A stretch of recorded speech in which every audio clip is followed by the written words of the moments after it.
njyewe yaranzengereje nirwa mufata cyane nirwa mufata nyine nkasanga amasaha nkasanga imisatsi y'abakobwa nkasanga inzara ngo nanjye umunsi umwe ndabikora. None si ibyo ngibyo biguha impamvu yo kumuca inyuma? Akareka n'undi nta deal yari murimo. Iyo umukobwa avuye mu gihugu kimwe akajya mu kindi, Yego gukorera amafaranga atari umushahara w'ukwezi, agiye gukora iki? Ikibazo ko numva Iyo umukobwa avuye mu gihugu kimwe akajya mu kindi atagiye gukorera umushahara w'ukwezi, atagiye mu kazi k'ukwezi, aba agiye gukora iki? muri rusange ndetse ushaka kugenda ugiye gusaba abashuti bawe. Nakubwiye agiye gukorera amafaranga. Ako se aya mafaranga akora iki? Hello guys, welcome back to my YouTube channel. So video y'uyu munsi rero tugiye gukina game yitwa Never Have I Ever.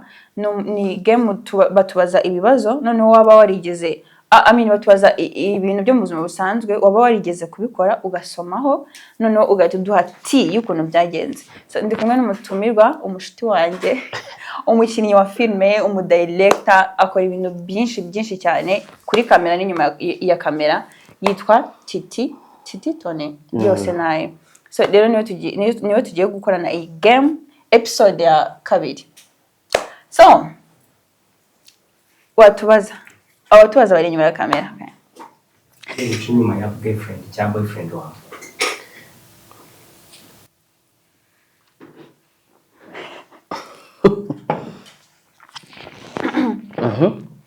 Byagenze gute? Uratangira.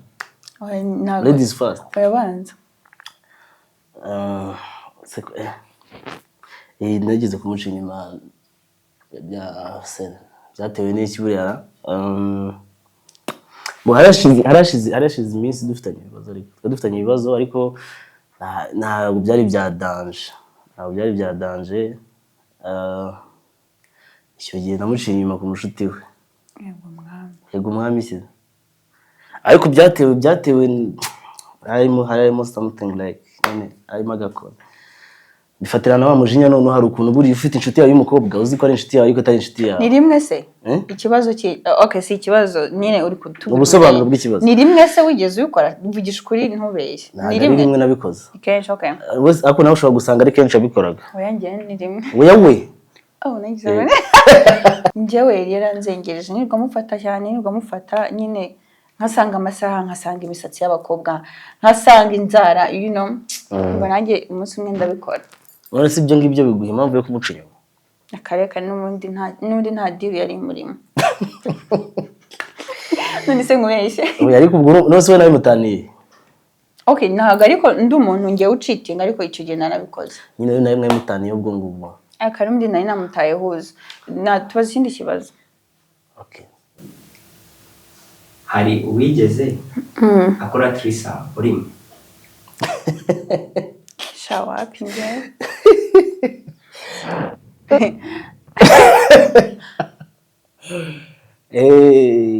Happy.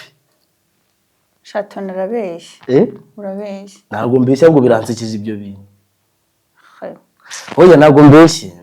Ariko ntabwo nje nize nkora trisa ariko narayibonye. Urumva ko ibyo ni ibintu bitandukanye. Nje nabonye bari kuyikora ariko ntabwo nigeze nyikora. Ibyo bintu muri kumva bisobanutse? Ibyo bintu birasobanutse. Warayibo. Iyo story wigeze kuyimbwira ndayibutse tuzi. None se Okay, tubaze iki? Ahubwo ntabwo wayikoze? Oya shawa ya pe. Ndakubujije. Ndakwibujije. Twagiye ikindi. Ni hari uwigeze wiba? Wiba? Cyane.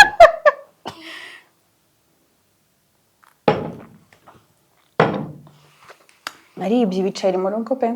Ariko ndumwana. Nisubu nta kintu kiri se. Nibye ibiceri nkajya njya kubigura super dipe ku ishuri.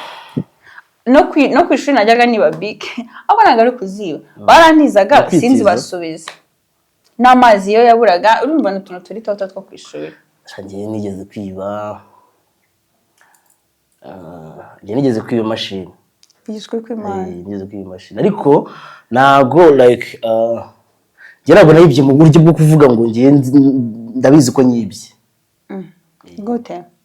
Ukuvuga ahubwo Yego tubwe nta kibazo. Nukuvuga ngo byari kera muri za high school. None hari umwana ufite machine. No, umushiti wanjye yibye umwana imashini. Ayishyira muri bag yanjye. none abimbwa nyuma ko iyo mashini iri muri bag yanjye aravuga ati ngiye muri bag yawe mashini urumva ati ni yanjye ati iyo mashini ngiye ndashaka ko tuza kujyana kuyigurisha urabyemera cyane kandi yariye turagenda turayigurisha no tuvuye kuyigurisha none tugarutse mu kigo dusanga umwana abuze imashini nibwo namenye ko iyo mashini ari uwo mwana kandi nabone kuvuga ngo ibyo bintu mbiziho urumva no gujura urumujura rwose nicyo kintu cyonyine wibye mwibutse nibutse shashuri umva twazi iki ari cyo nakwibye ngiye icyo amenye cyane uko wabwo nizi ntuzuraza kuzana iyi flat nayo mu kanya gato irabigiye twabyumvise ikindi wigeze ghosting umusore cyangwa umukobwa ugira gute ghost ni kwa kundi utuma ubura pyo utamusezeye umuntu agahita ubura cyane rwose ndabikora cyane nibyo byawe oya ibyo byo nta n'ibintu byinshi nabivuga iyo mbona umuntu atazi ibintu arimo ubona amaguru yose ameze gutya atari ahantu hamwe ewana nk'umurabyo si ibyo se twese niyo mpamvu ni ibyo ngibyo kabisa wigeze usomana n'umukobwa cyangwa umuhungu ari boyfriend cyawe okay ni ukuvuga ngo kuri njyewe nigeze nsomana n'umukobwa mugenzi wanjye cyangwa wigeze asomana n'umuhungu mugenzi we kwitama bisanzwe gusuhuzanya ariko ku munwa no ariko ivuye none okay kutanyweho twarabikoze niwe wabikoze nyirago nabikoze bavuze gusomana ntabwo bavuze ngo ngiyo ku ruhande cyangwa iyo hejuru just like ntabwo nzifata umusoro bwo gusomana niba aramuhaye yo kwitama niyo ushaka kuba aramuhaye mu gahanga so gusomana iwe okay nta kibazo ubwo narabikoze ariko nyine kwitama oya none sindi kubwira ngo uvuga ibintu warabikoze ibindi byose ko turi gutanga ati kuki bigezaho ngo ukanga ko ngira ikintu mvuga uragira ngo mbeshyire mu bantu komeza rata twati iyo bikoresha gusa kundi muntu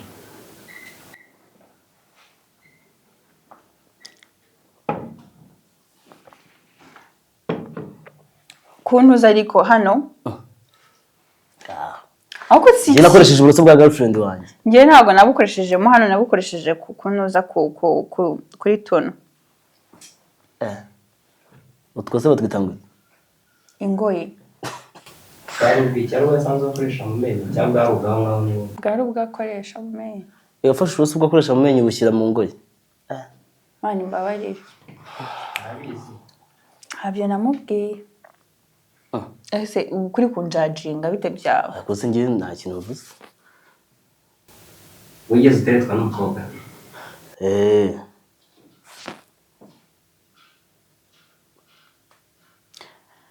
mbo ese urashaka ngo wetingo y'ukuntu ugomba kuduha ati ukuntu byagenze nanjye byambayeho umukobwa ari gutereza ariko mana we irarimbutse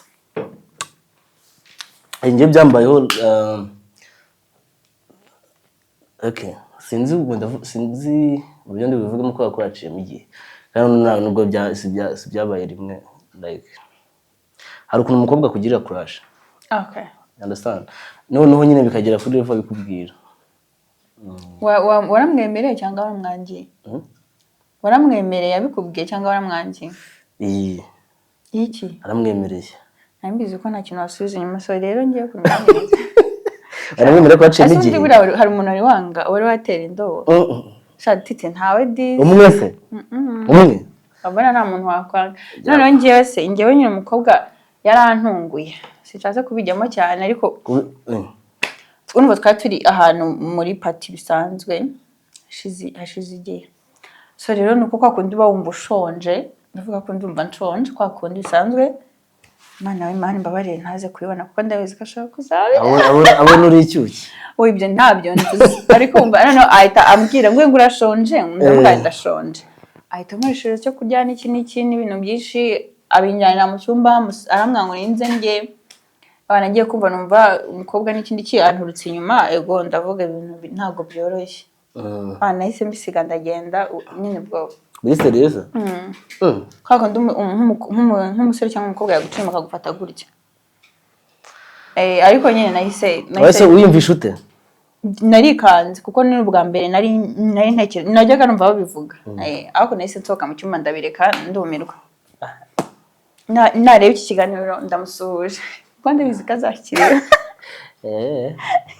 okay tubaza ikindi. Wigeze wohereza umuntu screenshot utari wavugaga ku icyo gihe?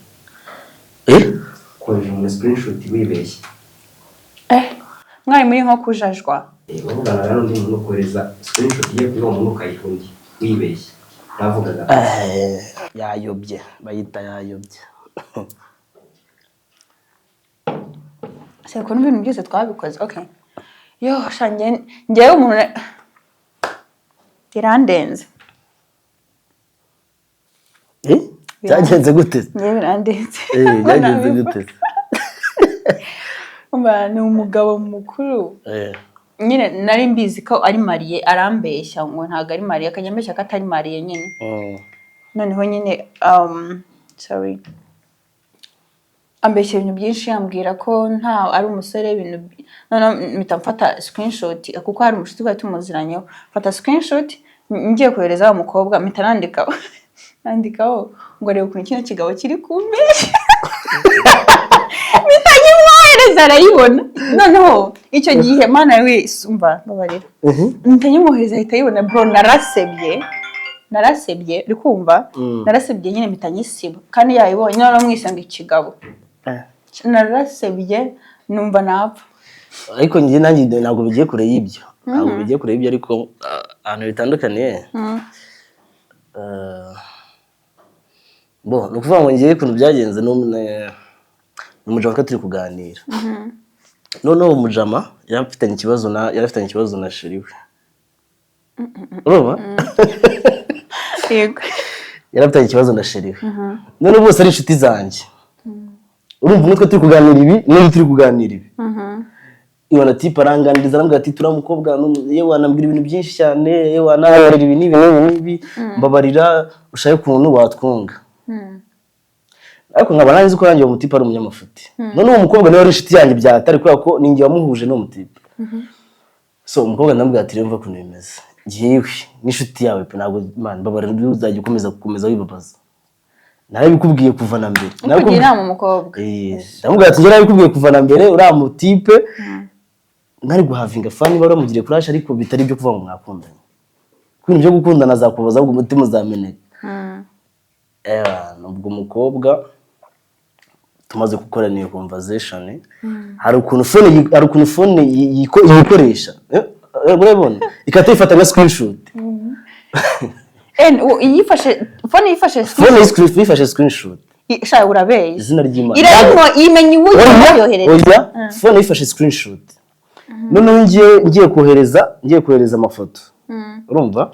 Ubwo nyine nagira nereka umukobwa nagira nereka umutipe message ndi kuganira n'umukobwa ariko urumva nka cropinga nyine kujya mwereka ibyo akeneye kubona nabo bazakumva conversation zacu. None muri screenshot yamuherereje sinzi ukuntu kwa kuntu kandi wihuta nakanze hagenda amafoto 3 hagenda n'imisanzwe na screenshot 2 ku mukobwa ku muhungu Yesu we abona ndi kubwira girlfriend yateye abantu bamuja ako mwahise mushikana ntabwo mwahise mukomeza ku inshuti umutipe bose oya bose se twari gushwana gute umutipe mfite ibyo namubwiye atuza n'umukobwa nawe byara cyane umuteka mutwe shamba twagiye ariko nibyo nta nshuti kurimo ariko icyo gihe nabize icyuya ndavuga ati none abana basinzongera gura nabo ngi no kubabruka cyaze byananiye twagiye wigeze usomana n'umuntu muhuriye bwa mbere mu kabari cyangwa muri club ko si ibyo gusomana ko ngo byasomanye nge nta byambaye kissing is kissing ayako se wajyaga kubeshya mbeshye se mwibutse ahubwo nese nge ndi kumwe nawe mwibutse se bivuge nta kintu kizi muri kuvuga she ibyo ntabyo nakoze ibikiza nagura n'umuntu first time kamusoma erega nibavuga gusoma umuntu n'utekereza ibintu ntabwo byabaye ahubwo bivuga byagenze gute ngiye nahuye n'umuntu first time ahubwo se twa tuntu twawe buriya atuheza nawe n'umuntu first time turahuza tuba connected kissing bakiza twagiye next wigeze ukorerwa body shaming body shaming what is the meaning of that mwe muntu kuburinga like the way nyine uteye Njyewe nape. Oya? Ntayo kabisa. Akose Wigeze usitakinga your ex? Stalking? umustokinga. Umustalking.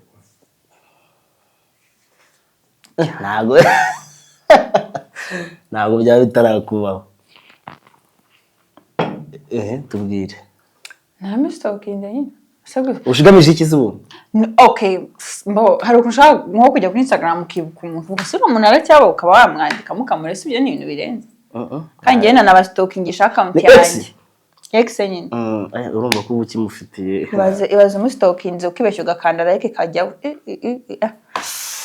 None sari ikibazo. Mbabarira icyo gise. Yego mu ex mwaba n'inshuti. No sex na mu ex ufite inshuti yawe. Njye ntabwo mu ex yaba inshuti yanjye. Ibyo njye nta nubwo njya mbyizereramo. Ayivi n'ubuze ndashaka ko duhinduramo nyine dushaka ko game tuyiduramo gake. Oya game nta kibazo ntaga ni ngombwa ko tubazanya Tujye kuri topic.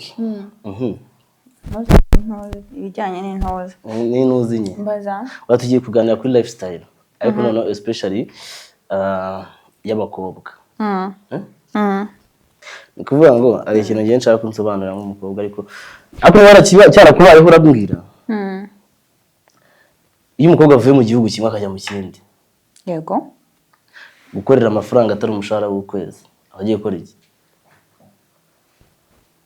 Ikibazo ko numva. Nyine umukobwa avuye mu gihugu kimwe akajya mu kindi. Atagiye gukorera umushahara w'ukwezi, atagiye mu kazi k'ukwezi. Abagiye gukora iki? Muri rusange nese ushaka kugenda ugiye gusaba abashiti bawe. Nakubwiye agiye gukorera amafaranga. Ariko se ayo mafaranga akora iki? Ase kuri gushaka kumindurira ikibazo. Agiye gucuruza urumogi se. Ngirekane.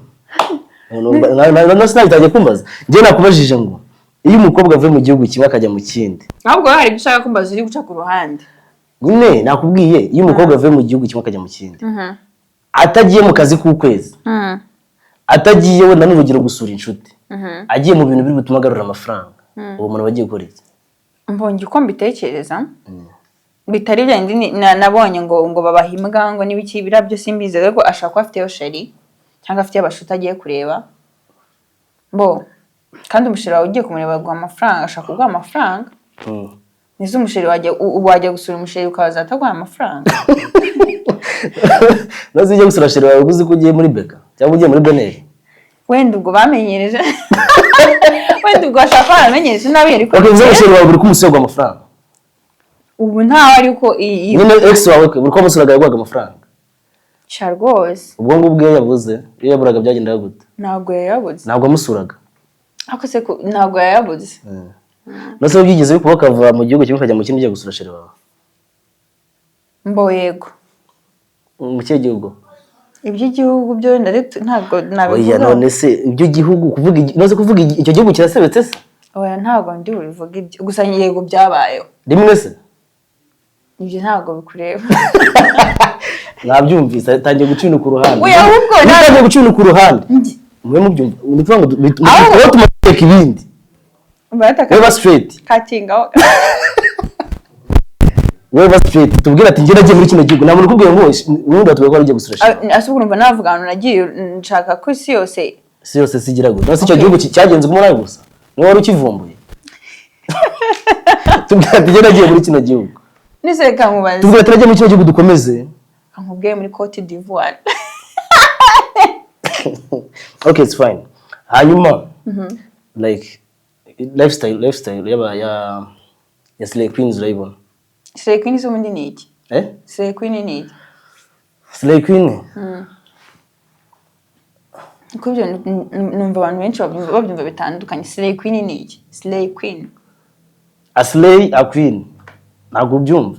Oya wowe. Okay, sinaka tubivuga mu buryo abantu benshi babizimo cyangwa se babyumvamo sibyo?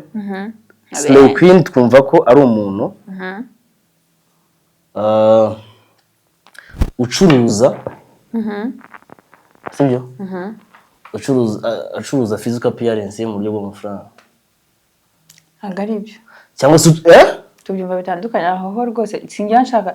Actually iyo topic ngiye ni abantu ari kubivuga sinakirwa ngira ikintu ntera kuko ngiye ntago ariko mbyumva. ngatubwira kubyumva nayo mpamvu nari nakubajije kuyadusangire ijambo yes like queen no guslayinga sheri guslayinga no wa mukobwa reka bundi nkubwire abaslay queen ku mwego mu mafata bitari byo umuslay queen ngo niba yambariye neza niba humura ahora ari ku cyangwa ahora ameze neza aba yasohotse yifotoza udufoto twiza nk'umukobwa wari wese muzima mwebwe mugatamvuga ngo slay queen ubundi umuslay ni umuntu witaho umeze neza ugendana n'ibigezweho yes uhora update nta hantu bihuriye no kujya gucuruza physical appearance none se umuntu ugendana n'ibigezweho utagira akazi k'ukwezi amafaranga ibyo bintu byo kwita bikura wenda ashobora kuba afite nka byane twavuga nk'umusheri ariko warasaze ariko kuki ushaka gucurika abantu kandi gucurika abantu niko abantu bahita babona ko ari ibyo uri guhica slay queen ashaka ko afite akazi ese ni ngombwa ngo hari akazi utuzi ni twinshi hari utwa online hari iki nese ni ngombwa ngo umuntu azababwire ngo urumva rero ngo mwabantu mwe ngo ngiye burango ndi umufundi none nanjye kangoza ikibazo kimwe twese tuzi abaslay queen wenda dufite bari popular sibyo umuntu kuwa mbere ari Dubai sibyo kuwa kabiri ngo ageze ngo muri Oman mu kindi cyumweru ngo agarutse ngo Uganda mu kindi ngo ari Tanzania mu kindi ngo ari Kenya uwo muntu mu by'ukuri yagarutse mu gihugu cye nta kintu nyine like gifatika cyangwa kigaragarira abantu tuzi uwo muntu akora uwo muntu naradupresenta boyfriend we tuvuga ati uyu muntu ni boyfriend icyo kibazo urumva ukuntu ahubwo mwebwe mufite ikibazo kuko mwerwa mu judge ibyo ni ukujudging umuntu ntabwo twe tubjudging n'abantu n'abakobwa muri rusange ikibazo kiba kirimo mwe mushaka ngazababwire ngo nkora iki ni ngo mushaka ngo abakobwa cyangwa niba umuntu ni usunkange ngiye mfite inzozi zo bishobotse natembera isi yose kuko ndabikunda nose tuvuga ko bayatembere kuri sponsorship ahubwo mwebwe muba mushaka ngo umuntu azababwire ngo mwumva rero ngo ngiye nkora iki ngo niyo mpamvu ugenda aze guprovinga iki se mushaka ngo umuntu aze guprovinga ngo urumva ngo ngiye nkora ibi ngo niyo mpamvu ngenda oya si kugenda ariko nko kujya kurangura iki imyenda umuntu agiye Dubai yifotozanyije n'umugabo wa mbere umugabo ufotozanye baratse gato umugabo ufotozanyije wamusohokanye kumva so wamusohokanye Nairobi uvuze ngo uryo ugafite boyfriend wenda niko katwifate nkuko bavuze ngo bafite boyfriend uryo ugafite boyfriend of course urakoze nicyo twashaka abo boyfriend ibyo barabikora nyine buri gihe ufite boyfriend ujya nakuze ibyo niri kubikomeza sha sinzi ahubwo ufite ikintu ushaka kugeraho ufite ikintu ushaka ko mvuga kandi ntaga iki kintu ari cyo okay twakomeje ikindi kibazo umu boyfriend wawe se nimba azi ko cyangwa nk'umugabo wawe munabana niba azi ko ukunda kugenda kuki atavuga ati tuzadufata vacation wenda nko mu mezi nk'atatu mukagenda hariya na hariya na hariya ndumva uri gusapotinga cyane sawa ntabwo ndi gusapotinga ahubwo mwebwe komeza ikindi kibazo wowe n'abandi batikiza okay slay queen yicuruza sibyo slay queen yicuruza itandukaniye n'indaya yicururiza biri loko yicuruza nyine tuzi ko slay queen yicuruza bari international none indaya yicuruza iba ari loko none ndashaka umbwire itandukaniro ryabo mbo